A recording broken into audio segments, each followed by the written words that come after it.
ब्रेकनंतर पुन्हा एकदा स्वागत। बातमी आहे रामटेक लोकसभा मतदारसंघातनं वंचितशी निगडीत। रामटेक लोकसभा मतदारसंघाचा अर्ज भरताना चक्क 2 उमेदवारांनी वंचितचा एबी फॉर्म जोडलाय, त्यामुळे मोठा संभ्रम निर्माण झालाय। शंकर चहांदे आणि किशोर गजभिये या 2 उमेदवारांच्या अर्जांची छाननी करताना कुणाचा अर्ज ग्राह्य धरला जाईल हे आता पाहावं लागेल। तसंच प्रकाश आंबेडकर नाव कुणाचं जाहीर करतात याची उत्सुकता असेल। रजत वशिष्ठ आपल्या सोबत आहेत। रजत, हा काय प्रकार आहे की 2 उमेदवारांना वंचितचा एबी फॉर्म मिळालाय? ज्ञानदा, काल जेव्हा प्रकाश आंबेडकर यांनी वंचित बहुजन आघाडीची भूमिका जाहीर केली आणि त्यानंतर त्यांनी पहिल्या आणि दुसऱ्या टप्प्यातील काही मतदारसंघातले उमेदवार जाहीर केले, तेव्हा त्यांनी नागपूर जिल्ह्यातील रामटेक या अनुसूचित जातीसाठी राखीव असलेल्या मतदारसंघासाठी कुठलाही उमेदवार अधिकृतरित्या जाहीर केला नाही।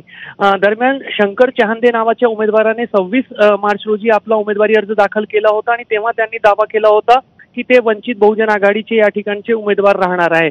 तर काल काँग्रेसचे नेते आणि माजी सनदी अधिकारी किशोर गजभिये यांनी उमेदवारी अर्ज दाखल केला आणि जेव्हा एबीपी माझा त्यांना विचारलं तर त्यांनी सांगितलं की मी वंचित बहुजन आघाडीचा प्रतिनिधी म्हणून उमेदवारी अर्ज दाखल केलेला, मला वंचित बहुजन आघाडीचा एबी फॉर्म मिळालेला आहे। त्यामुळे 2 उमेदवार दावे करत असताना आज नेमकं जे निवडणूक निर्णय अधिकारी आहे ते अर्जांची छाननी करताना काय निर्णय घेतात याकडे सर्वांचं लक्ष लागलेलं आहे। आणि त्यापूर्वी वंचित बहुजन आघाडीकडून किंवा प्रकाश आंबेडकर कडून काही अधिकृत घोषणा केली जाते का की त्यांचा अधिकृत उमेदवार कोण आहे याकडे सर्वांचं लक्ष लागलेलं आहे। दरम्यान किशोर गजभिये यांनी ज्या पद्धतीने वंचित बहुजन आघाडीचा उमेदवार म्हणून उमेदवारी अर्ज दाखल केलेला आहे ते काँग्रेसचे रामटेक मतदारसंघातील ज्येष्ठ नेते, मागच्या वेळेला ते उमेदवारही होते, त्यामुळे काँग्रेसमध्येही कुठेतरी बंडखोरीचा सूर समोर आलेला आहे का असं एक चित्र या संपूर्ण घटनाक्रमातून निर्माण होतंय।